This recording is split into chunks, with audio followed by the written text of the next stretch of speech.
ইল্লাল্লাহ আশহাদু আন্না মুহাম্মাদুর রাসূলুল্লাহ সাল্লাল্লাহু আলাইহি ওয়াসাল্লাম। এই সময় প্রথমে আপনারা সাল্লাল্লাহু আলাইহি ওয়াসাল্লাম পড়ে এই বিদ্যাঙ্গুলিতে ফু দিয়ে আপনারা চুম্বন করবেন প্রথম প্রথম শাহাদাতে। যখন দ্বিতীয়বার আবার বলা হবে আশহাদু আন্না মুহাম্মাদুর রাসূলুল্লাহ, তখন বলবেন কুররাত আইন বিকা ইয়া রাসূলুল্লাহ সাল্লাল্লাহু আলাইহি ওয়াসাল্লাম। এটা বলে ফু দিয়ে তারপরে চোখের মাসাজ করবেন। এটা করবেন, এই আমলটা করবেন, এটা মুস্তাহাব, এই আমলটা মুস্তাহাব। প্রথম শাহাদাতে সাল্লাল্লাহু আলাইহি ওয়াসাল্লাম পড়বেন এবং দ্বিতীয় শাহাদাতে আপনারা কুররাত আইন বিকা ইয়া রাসূলুল্লাহ পড়ে সাল্লাল্লাহু আলাইহি ওয়াসাল্লাম পড়ে আপনারা তার চোখে মাসাজ করবেন। চোখের অনেক রোগ থেকে আপনারা হেফাজতে থাকবেন যদি এই আমলটা করেন। তাহলে দুরুদে কামালিয়া একটা দুরুদ আছে, আমরা আগে জানতাম না। দুরুদে কামালিয়া নামেও একটা দুরুদ আছে। শুধু দুরুদে ইব্রাহিম আর দুরুদে আল্লাহুম্মা সাল্লি আলা, এই দুইটা দুরুদ না, আরো অনেক দুরুদ আছে যেগুলো ফজিলত অনেক বর্ণনা করছেন। 70 কি বলছেন যে এই দুরুদটা, দুরুদে কামালিয়াটা 70,000 দুরুদের ফজিলতের সমান একটা দুরুদ। কিন্তু আমরা এটা থেকে এটা জানি না দেখে এটা আমরা আমলও করি না। এই দুরুদে কামালিয়াটা কি, আসুন আমরা একবার পাঠ করে নেই। বলুন আউযু বিল্লাহি মিনাশ শাইতানির রাজীম। বিসমিল্লাহির রহমানির রহিম। আল্লাহুম্মা সাল্লি ওয়া সাল্লিম, আল্লাহুম্মা সাল্লি ওয়া সাল্লিম ওয়া বারিক আলা সাইয়্যিদিনা محمد وعلى آله كما لا نهاية لكمالك وعداد كماله. اللهم صل وسلم وبارك على سيدنا محمد وعلى آله كما لا نهاية لكمالك وعداد كماله. এই যে ছোট একটা দুরূদ, আল্লাহুম্মা সাল্লি ওয়া সাল্লিম ওয়া বারিক আলা সাইয়্যিদিনা মুহাম্মাদি ওয়া আলা আলিহি কামা লা নিহায়াতা লিকামালিকা ওয়া আদাদা কামালি। ছোট একটা দুরূদ, যদি এটা আমরা আমল করতে পারি, বলা হয়েছে যে আপনি সহজেই 70,000 দুরূদের সমান মর্যাদা এই দুরূদ শরীফের। আমরা বেশি সময় নিয়ে দুরূদ শরীফ পড়তে যদি আমরা অক্ষম, তাহলে আমাদের উচিত হবে এই দুরূদে কামালিয়াটা কয়েকবার পাঠ করে নেওয়া। যদি দুরূদে কামালিয়াটা শুদ্ধভাবে কয়েকবার পাঠ করে নেন, তাহলে 70,000 দুরূদ শরীফ পড়ে আপনি যে সওয়াব পাইতেছিলেন, এই এক দুরূদে আপনি এই সওয়াবটা পেয়ে যাবেন। সুবহানাল্লাহ, কত সুযোগ আমাদের সওয়াব অর্জন করা, আমরা এগুলো থেকে মাহরুম থাকি না জানার কারণে। আর দুরূদ আছে, দুরূদে তুনাজিনা, দুরূদে নুরিয়া, অনেক প্রকারের দুরূদ আছে, দুরূদে জুমুয়া, এগুলো আমরা দুরূদে সাদা, এটা ছোট একটা দুরূদ।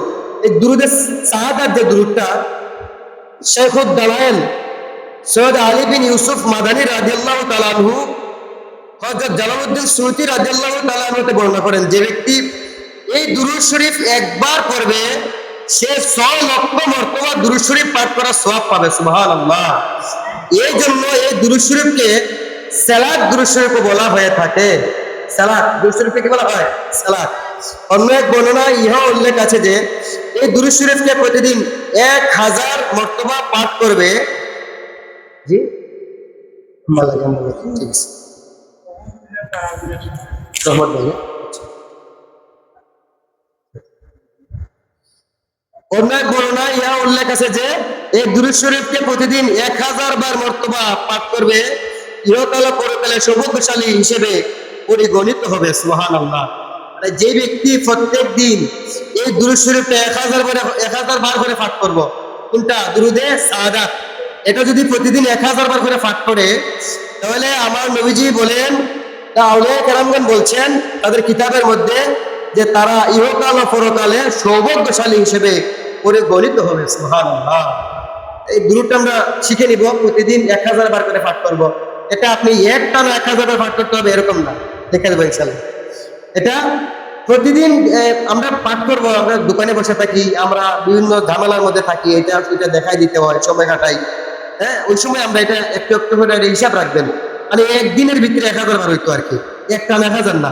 আপনি এখন 100% একটু করে আর 100% এরকম করে করে 1000 বার করে পাঠ করার চেষ্টা করবেন। যদি করতে পারেন, বলছেন যে এটা আপনি ইহকাল ও পরকালে সৌভাগ্যশালী হিসেবে পরিগণিত হবেন যদি এটা আপনি 1000 বার পাঠ করতে পারেন। আল্লাহ যেন আমাদেরকে ইত্যান আরো অনেক গুরু শরীফ আছে, এগুলো ফজিলত অনেক বর্ণনা করা হয়েছে। আমরা এগুলো জানবো, ফজিলত গুলো জানি না, দুরূদ শরীফের আমল বেশি থেকে বেশি করার চেষ্টা করবো। সকলে বলে আমিন। এরপরে আমরা আজকের রজনীতে জিকির আজগার করব, আমরা নফল নামাজের পাবন্দি করব। আমরা অতীতে অনেক নামাজ ছেড়ে দিয়েছি, আজকের আগেও মানে গতদিনও আমরা ফজরের নামাজ পড়ি নাই, গতদিনও আমরা কি করি নাই, অনেকে জোহরের নামাজ পড়ি নাই। রোজা রাখতেছি ঠিকই, কিন্তু ঝামেলায় পড়ে আমরা কি ফজরের নামাজ বাদ দিয়ে দিচ্ছি, আমরা জোহরের নামাজ বাদ দিয়ে দিচ্ছি। এই যে আমাদের অতীতে অনেক নামাজ আমরা ছেড়ে দিয়েছি, এগুলো কিন্তু কাজা করতে হবে, এগুলোর হিসাব আল্লাহ নিবেন। তো আপনারা যদি এগুলা থেকে দায়িত্বটা যদি আপনার সরাইতে চান, মানে দায়িত্ববোধ থেকে আপনি এটা থেকে বাঁচতে চান, তাহলে অবশ্যই আপনাকে কি করা উচিত, যে রাত্রগুলো আপনি পান, যেমন সবে বরাত পাচ্ছেন, সবে কদর পাচ্ছেন, সবে মেরাজ পাচ্ছেন, এই রাত্রিতে তো আপনারা ইবাদত বন্দী করেন অনেক সময় নিয়ে। অন্য সময় তো এত সময় আপনারা পান না, এত সময় আপনারা ইবাদতে মশগুল থাকতে পারেন না। যেহেতু এই রাত্রগুলোতে আমরা একটা ফজিলতপূর্ণ রাত্রি মনে করে আমরা এই রাত্রগুলোতে বেশি সময় দিই ইবাদতে, আমাদের উচিত হবে এই রাত্রগুলোতে আমরা যে আমাদের যে আগের নামাজগুলো ছুটে গেছিল, ফজরের নামাজ ছুটছে, জোহরের নামাজ ছুটছে, এগুলা খেয়াল করে করে প্রত্যেকটার ফরজ নামাজ, উমরি কাজা নামাজ আমরা আদায় করবো, উমরি কাজা নামাজ আদায় করবো। জানেন আপনি যে এই সবে কদরের নামাজ আদায় করতেছেন, সবে কদরের 2 রাকাত করে 1000 রাকাত নামাজ পড়লেছেন, কালকে কফ করবেন, আজকে আমি রাত্রেবেলা 2000 রাকাত নামাজ পড়ছি, মসজিদ আছে গেছিলাম, গিয়া সারা রাইতে 2000 রাকাত আমি নামাজ পড়ছি খালি সবে কদরের। ভাই আপনি সবে কদরের নামাজ 2000 রাকাত নামাজ পড়েন না কেন? আপনি যদি এই 2000 রাকাত নামাজ পড়েন আর আপনার যে উমরি কাজা নামাজ পড়ে বাচ্চাইছেন, এগুলো তো নফল, আপনি এটা যেটা করতেছেন নফল, আপনি তো ফরজ নামাজগুলো চাইছেন। এই ফরজ নামাজগুলোর বেশি গুরুত্ব দেওয়া দরকার। আপনি যদি 100 রাকাত যদি আপনি সবে কদরের নামাজ পড়েন, আপনার উচিত হবে 200 রাকাত আপনি আপনার উমরি কাজা নামাজগুলো আদায় করেন। আপনি আগে যে নামাজ ছেড়ে দিয়েছেন, আপনি বালেগ হওয়ার পর থেকে কত নামাজ ছাড়ছেন, হিসাব নাই, হিসাব আছে, হিসাব নাই, কত নামাজ ছাড়ছেন আপনি। এই নামাজগুলা 2 রাকাত ফরজ, ফজরের 2 রাকাত ফরজ প্রথমে পড়লেন, এরপরে আল্লাহ আমি আমার বিগত দিনের যে জোহরের নামাজটা আমি কাজা করছিলাম, ওইটা ফরজ নামাজ আদায় করার জন্য নিয়ত করতেছে, আল্লাহ আকবার করে নিয়ত করলেন, ওইটা আপনি জোহরের 4 রাকাত নামাজ পড়ে নিলেন, জোহরের শেষ। এরপরে আসরের নামাজের নিয়ত করলেন, আল্লাহ আমি বিগত দিনে আমি যে আসরের নামাজটা আমি ছাড়ছিলাম, ওই আসরের নামাজের উমরি কাজা করার জন্য আমি নিয়ত করলাম, আল্লাহ আকবার। ওইটা আপনি উমরি কাজার নিয়তটা আপনি খালি ফরজ গুলা, জোহরের যে 12 রাকাত পড়তে হবে এরকম না, খালি ফরজ 4 রাকাত ফরজ, আসরের 4 রাকাত ফরজ, মাগরিবের 3 রাকাত ফরজ, এশার 4 রাকাত ফরজ, তারপরে এই যে আপনি বিতির যে ছাড়ছেন, বিতির 3 রাকাত, এগুলো আপনি উমরি কাজা নামাজ আদায় করতেন। আপনি সবে কদরের নামাজ তো আদায় করবেন, পাশাপাশি উমরি কাজা নামাজগুলা আদায় করবেন। আমরা একটা অংশে কোরআন তেলাওয়াত করব, একটা অংশে দুরূদ শরীফের আমল করব, একটা অংশে জিকির আজকার করব, একটা অংশে মুড়ি খাজা নামাজ আদায় করব, একটা অংশে আমরা লাইলাতুল কদরের নামাজ আদায় করব, একটা অংশে তাওবার নামাজ আদায় করব, একটা অংশে সালাতুত তাসবিহ নামাজ আদায় করব, একটা অংশে তাহাজ্জুদের নামাজ আদায় করব। এরকম আমরা সারাটা রাত বেষ্টন করে নেব এই আমলগুলা দ্বারা। আল্লাহ যেন আমাদেরকে তৌফিক দান করেন, সকলে বলে আমিন। এবং আমাদের আজকের পরিশ্রম, আজকের ইবাদত বন্দেগী আল্লাহ যেন কবুল করে নেন, সকলে বলে আমিন।